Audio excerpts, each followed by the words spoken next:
The year 2020 will forever be known as the year of COVID, where a lot of businesses had to shut down and they locked us up in our homes. And with that, E3 was canceled. And then the next year rolled around and it was canceled again. And then the next year, canceled again. And now here we are going into 2024. And today, E3 announced it's gone forever. Hey guys, BabyRun20 back again, and over on Twitter, E3 has officially announced that it's gone for good. We're not talking about just canceled for next year like they've been doing, because ever since 2020, they canceled because of COVID, then 2021, they canceled again, then they canceled again, and now they're canceled for good, apparently, because over on Twitter, they have made an official statement that after more than 2 decades of E3, each one bigger than the last, the time has come to say goodbye. Thanks for the memories. So it's official. It's gone for good. And if you guys remember, I've predicted this a couple years ago when they canceled it due to COVID. Then they canceled again. And then when they canceled a third time, I was like, guys, it's probably never happening again. You can track my record. I said this last year and the year previous. This is something that I knew was coming. The writing was on the wall. And a lot of people are asking why. Why is this happening? And I actually know the answer to this. And I feel very confident, which is why I'm making this video, because I'm actually very passionate about it. We all know with Nintendo, they're trendsetters. I mean, that's just what the big N does. Nintendo, they pretty much, they create something and then people start kind of copying it. You guys all know, like, the controllers that we use today. The traditional controllers that we use, Nintendo innovated that, and they were pretty much the trendsetters with the modern day controllers that we all know and love today.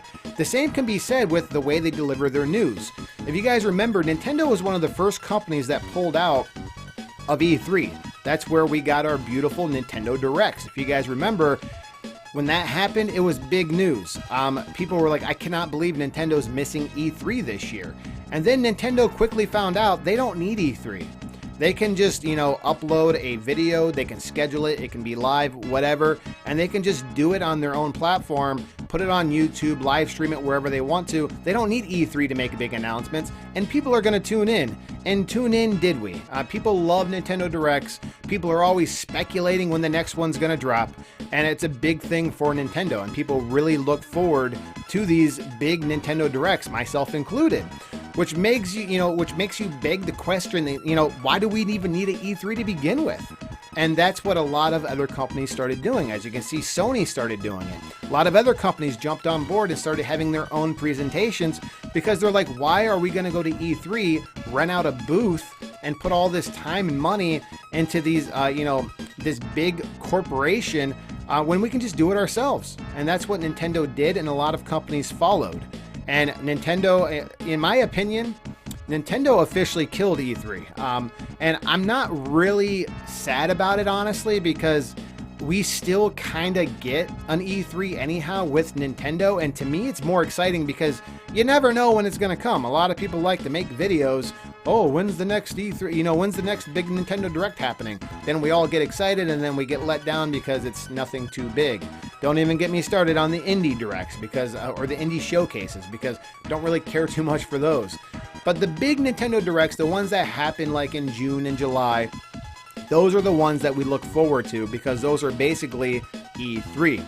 Now, the Game Awards is pretty much the only show now that talks about video games. And I'm going to be completely honest, I cannot stand the Video Game Awards the way it's currently set up.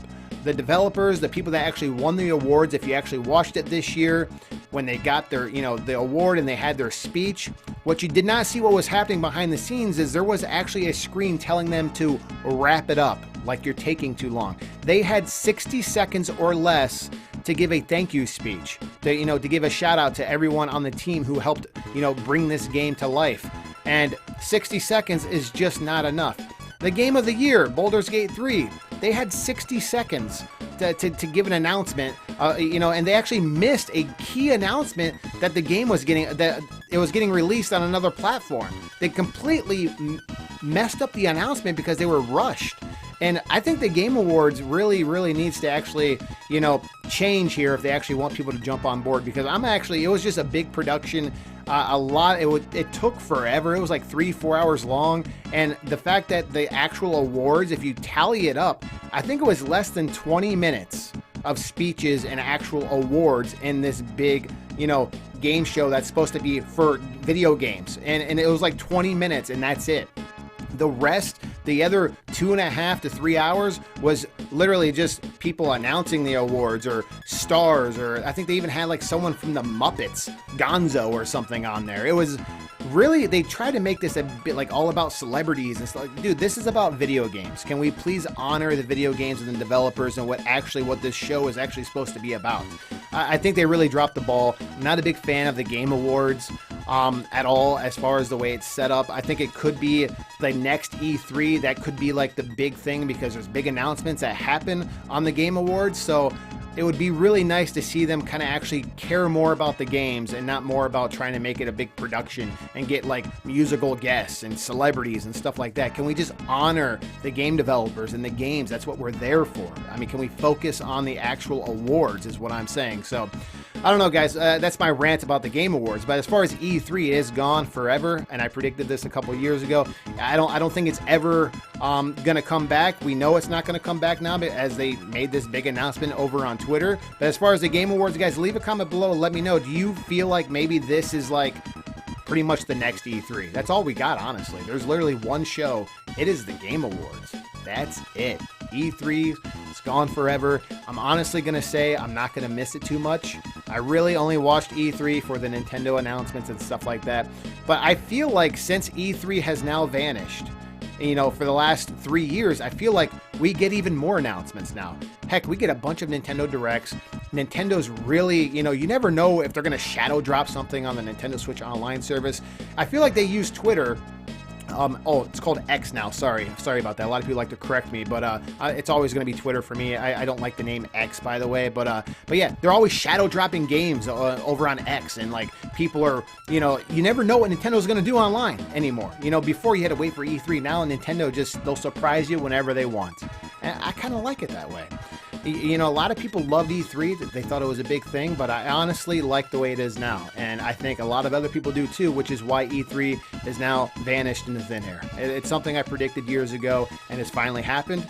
I'm not saying I'm like giddy and excited about it, because I don't think anyone should be excited about a big event closing down like this. But the main reason why they did is because it was all about money to begin with. To rent a booth at E3 was a ton of money. For Nintendo, Sony, Xbox or whatever, to go there and actually present something and rent a booth and rent that space cost a lot of money. And if you're them and you're sitting in a corporate office somewhere and you're like, why are we spending thousands of dollars to advertise our games at E3 when we can do it for free ourselves? Not only for free, throw an ad in your announcement video, and you're actually, not only are you making a big announcement that people are excited about, you're actually making money on top of it. You're not spending money, you're making money. So as a business, it just makes sense to do it this way. That's why, and I knew this was going to happen. When Nintendo started doing their Nintendo Directs, I'm like, oh, everyone's going to follow suit, and E3 is gone. It's history, and it is. It's gone forever. All we have now is the Game Awards, and if they don't fix the formula with that, I'll be honest, I won't be surprised if that's not around much longer either. Leave a comment below, guys. Let me know what you think about this E3 being officially canceled forever. And what's your thoughts on the Game Awards? I feel like it needs a lot of work. That's pretty much all for right now, guys. And as always, there'll be more to come shortly. Thanks again.